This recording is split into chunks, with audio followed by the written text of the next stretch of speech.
Hey guys, I belatedly realized that I wanted to have a live stream tomorrow morning.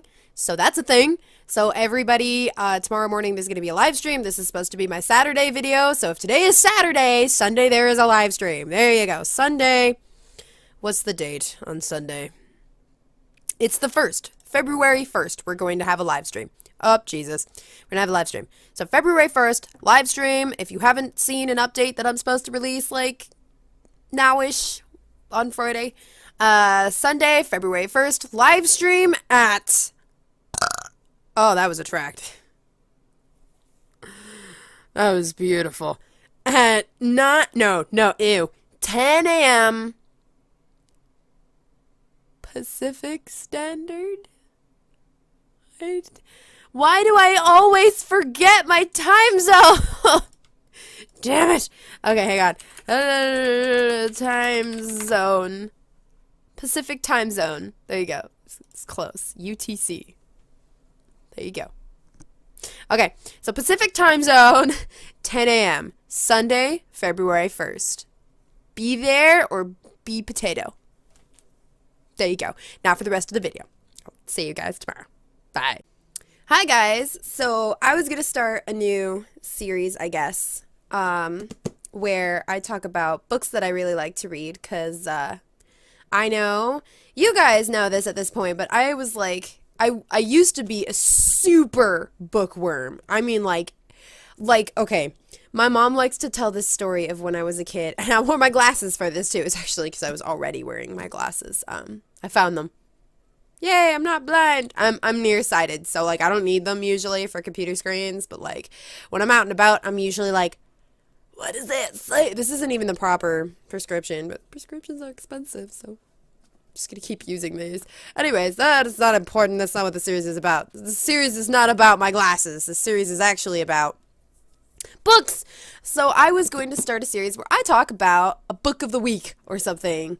So like my book recommendation of the week. I'm actually really excited about this series. You guys don't even know. I have like 7 books here because I was actually just going to do one video where I just talked about like 8 books, but the pile got really big. Like, hang on, I had them all like stacked here, and they're like right under the camera. You can't see them, but this was like the massive stack of things that I was just gonna talk about, and then I was like, maybe I should turn this into a series so I can properly address each book. So there you go. Now it's a series, and I don't know what I'm gonna call this. Let's call this the Bookworm series. This is gonna be the Bookworm series or something like that. I don't know. Unless I think of something. If this isn't called Bookworm, then it's because I thought of something better. But anyways, so this week's book recommendation, for those of you who like to read as much as I do, is The Name of the Wind. Well, this is going to be flipped because right now it's recording and everything's backwards, so this will be flipped.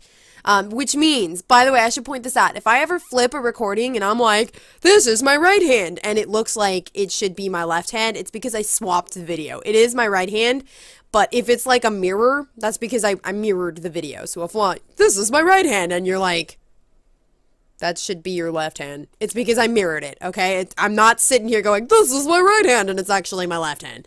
So, I was in marching band. I know these things. You always gotta know where your right is. Because right is always the even number. Anyways, don't get me started on marching band. That's a whole other thing. So, right, Name of the Wind. By Patrick Rothfuss. Let's do a zoom in. This is actually the European copy. If you buy a copy in the United States, it's going to have a different cover. This is the European cover because I bought this while I was in Ireland, actually.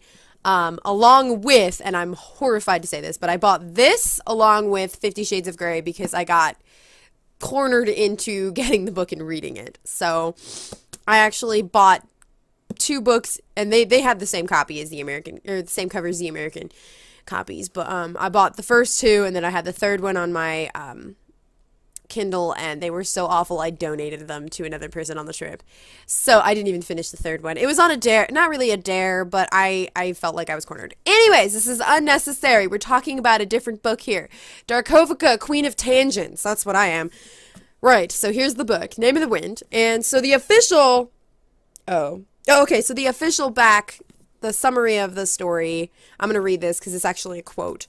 It's actually really cool. I have stolen princesses back from sleeping barrow kings.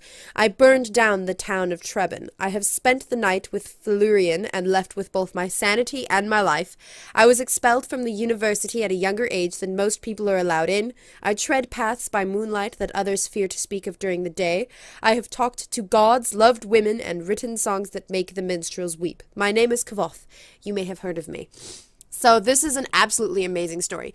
And the book is absolutely fantastic. Patrick Rothfuss has to be one of the most amazing authors I have ever read. I have the misfortune of not actually having finished this because every time I start it, I mean, first of all, it's a really long book. Second of all, I make it about midway. It's always like the same point, but it is an extremely emotional book. It is a roller coaster. It is one of those books, it's kind of like The Lord of the Rings, where I read a little bit of it and I have to put it down because I need to think about what I just read. Which, those are the types of books that are amazing because they make you think. They make your mind work.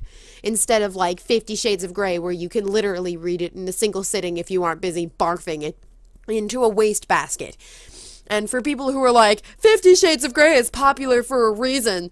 It's kind of like PewDiePie. Ha ha ha, it's popular because it's actually good. You just don't like it because you're in. No. PewDiePie, first of all, if you are putting PewDiePie and 50 Shades of Grey on the same level, you should be burned at the stake. Because PewDiePie, yes, he is good for a reason. 50 Shades of Grey is good because of the sex factor. That's literally it. They're like this far apart on the scale. Okay, I just compared them and I feel awful and nah. So anyways, people like to compare Game of Thrones to Lord of the Rings, and I like to shoot those people in the face. Those people are wrong. Game of Thrones is nothing like Lord of the Rings. It is nothing like Lord of the Rings. People would, like, way back when it first came out, people were like, if you like Lord of the Rings, you like Game of Thrones. And I read it and I was like, absolutely not. I hate the series. It is nothing like Lord of the Rings. Lord of the Rings is not nearly so political. Lord of the Rings is not... Everything I read, by the way, is going to be compared to Lord of the Rings because this is absolutely my most favorite series of all time. Game of Thrones is comparable to 50 Shades of Grey and maybe Dragon Age.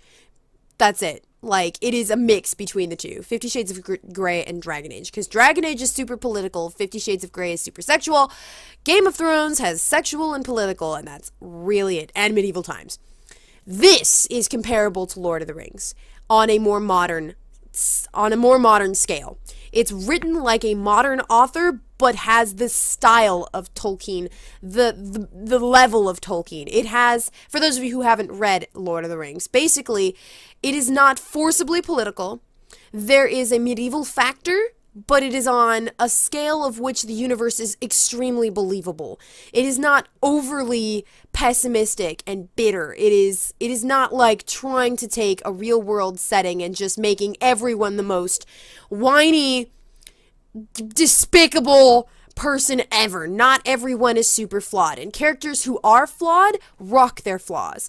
For example, the main character, the whole book is told as a story perspective, because the character who is the main character, Kavoth, he was a minstrel for a very long time. His greatest skills were at playing, I don't think it was a mandolin. Shoot, I don't remember. It was an instrument, and he basically lost his mind for a short period. I'm not going to ruin the story, but he lost his mind for a short period of time, lived in the wilderness for God knows how long, and basically didn't talk to people, and the only thing he knew how to do was play his instrument, because it was his father's instrument. And it is the most emotional thing. I cried so much in just like the first, I don't even know how many pages. Yeah, this is about as far as I got before I had to put it down again. I've so far attempted to read through it 2 times, and the second attempt I made it about this far in the book. It is definitely a book that takes a lot of time to read because of how well it is written. It is extremely insightful. It is descriptive in a way that you feel it is meant to be. Unlike a person who's like telling a story of the past and you're like, why do you remember these insignificant details? You wouldn't remember this. You wouldn't tell a story like this. It really feels like a bard is telling you the story of his life because he's actually thought about it from that perspective.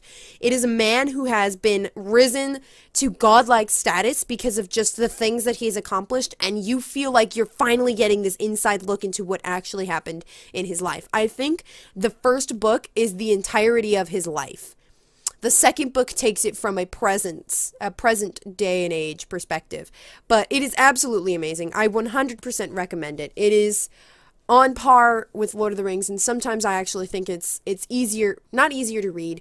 I would say it's almost better than the Lord of the Rings because it's written with a literary intelligence that Tolkien had, a man who studied literature and had majors in literature and studied it from a professional and taught it from a professional perspective. And then there's Patrick Rothfuss, and he's right up there next to him. It's not pretentious, it's not slow, it's not describing every faceted detail of a rock and how it played its part in history.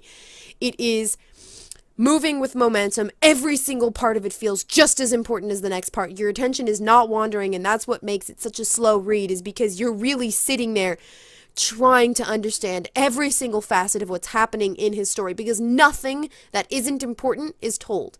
Everything is important because this is a man who has actually thought of his entire life and what has been important in his life. Everything that he speaks of had an importance, had a reaction in his life. So that is my recommendation for the week. Name of the Wind by Patrick Rothfuss.